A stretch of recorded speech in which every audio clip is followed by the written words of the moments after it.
Chapter 8. The Lord said to Joshua, "Don't be afraid, neither be dismayed. Take all the people of war with you, and arise, go up to Ai. Behold, I have given into your hand the king of Ai and his people, and his city and his land. You shall do to Ai and her king as you did to Jericho and her king. Only the spoil of it and the cattle of it shall you take as a prey for yourselves. Set you an ambush for the city behind it." So Joshua arose and all the people of war to go up to Ai. And Joshua chose out 30,000 men, the mighty men of valor, and sent them forth by night. He commanded them, saying, "Behold, you shall lie in ambush against the city, behind the city. Don't go very far from the city, but be ready. And I and all the people who are with me will approach to the city.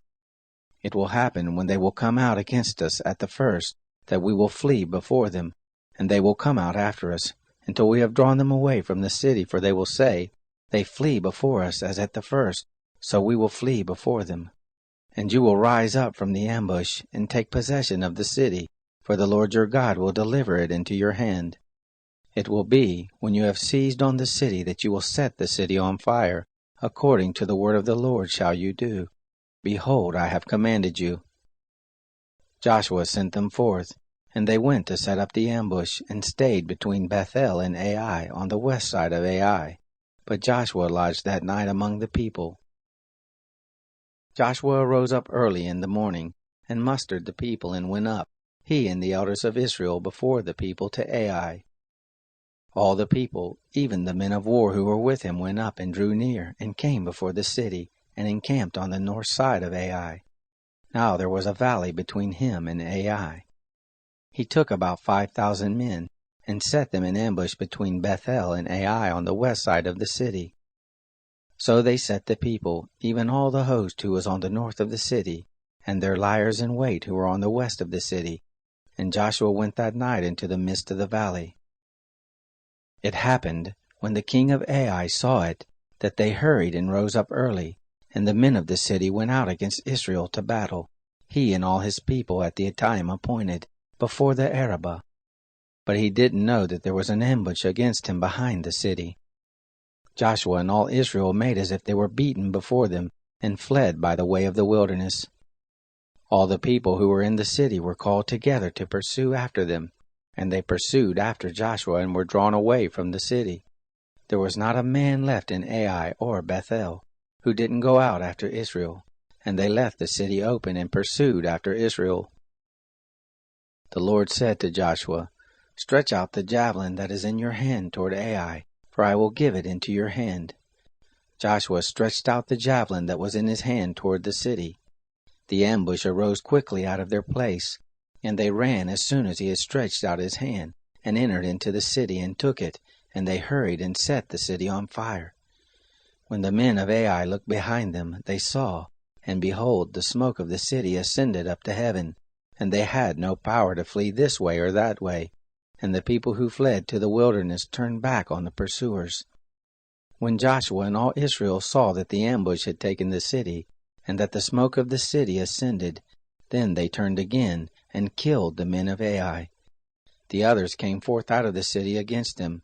So they were in the midst of Israel, some on this side, and some on that side, and they struck them, so that they let none of them remain or escape. The king of Ai they took alive, and brought him to Joshua. It happened, when Israel had made an end of killing all the inhabitants of Ai in the field, in the wilderness in which they pursued them, and they were all fallen by the edge of the sword, until they were consumed, that all Israel returned to Ai, and struck it with the edge of the sword. All that fell that day, both of men and women, were 12,000, even all the men of Ai. For Joshua didn't draw back his hand with which he stretched out the javelin, until he had utterly destroyed all the inhabitants of Ai. Only the cattle and the spoil of that city Israel took for prey to themselves, according to the word of the Lord which he commanded Joshua. So Joshua burnt Ai, and made it a heap forever, even a desolation to this day. The king of Ai he hanged on a tree until the evening, and at the going down of the sun Joshua commanded, and they took his body down from the tree, and cast it at the entrance of the gate of the city, and raised thereon a great heap of stones to this day. Then Joshua built an altar to the Lord, the God of Israel, in Mount Ebal, as Moses the servant of the Lord commanded the children of Israel, as it is written in the book of the law of Moses, an altar of uncut stones, on which no man had lifted up any iron, and they offered thereon burnt offerings to the Lord, and sacrificed peace offerings. He wrote there on the stones a copy of the law of Moses, which he wrote in the presence of the children of Israel. All Israel and their elders and officers and their judges stood on this side of the ark, and on that side before the priests, the Levites, who bore the ark of the covenant of the Lord, as well as the foreigner and the native, half of them in front of Mount Gerizim, and half of them in front of Mount Ebal, as Moses the servant of the Lord had commanded at the first, that they should bless the people of Israel. Afterward he read all the words of the law, the blessing and the curse, according to all that is written in the book of the law.